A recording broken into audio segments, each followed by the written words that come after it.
वालेकुम अस्सलाम व रहमतुल्लाहि व बरकातहू। नहमदुहु व नसल्ली अला रसूलिहिल करीम, अम्मा बाद। मोहतरम असातिज़ाए किराम, मेहमानाने इज़्ज़ाम और सामाईने किराम, मेरा नाम है उस्मा खातून और मैं दर्जे 6 में पढ़ती हूँ।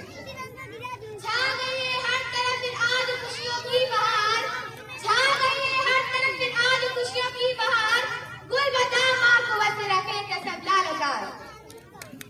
सबसे पहले मैं आप तमाम हज़रात को यौम आज़ादी की बहुत बहुत मुबारकबाद देती हूँ। दूर दूर दराज से आने वाले मेहमानाने इज़्ज़ाम और बच्चे अजीज का और तमाम जिम्मेदारान का तहे दिल से शुक्रिया अदा करती हूँ, जिन्होंने अपना कीमती वक्त को इस प्रोग्राम में दिया। राज़राने वतन, आज मुझे जिस मौजू पर लबकुशाई का मौका मिला है वो है यौम आज़ादी की अहमियत।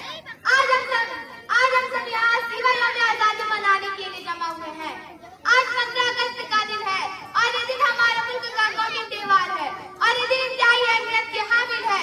अजीज साथियों, एक ऐसा भी वक्त था जिसमें हमारा मुल्क तकरीबन 200 साल तक गुलामी की तंजीरों में जकड़ा हुआ था और गुलामी की तंजीर से इतनी आसानी से आजादी हासिल नहीं हुई, बल्कि इस आजादी के पीछे बड़ी बड़ी कुर्बानियां हैं।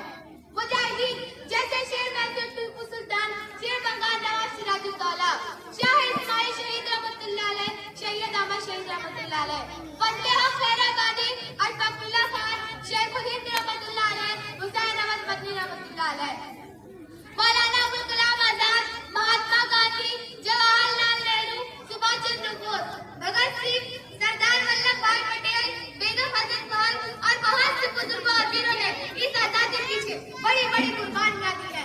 जेलों की सलाह को अपना मस्कन बनाया और खून को पानी की तरह बहा दिया। उन शहीदान वतन की कुर्बानियों और अथक कोशिशों के बाद हमारा मुल्क 15 अगस्त 1947 को आजाद हुआ। इसीलिए आज के दिन को उन शहीदान वतन की कुर्बानियों को याद करते हैं और वे बेहतरीन खिराज अकीदत पेश करते हैं।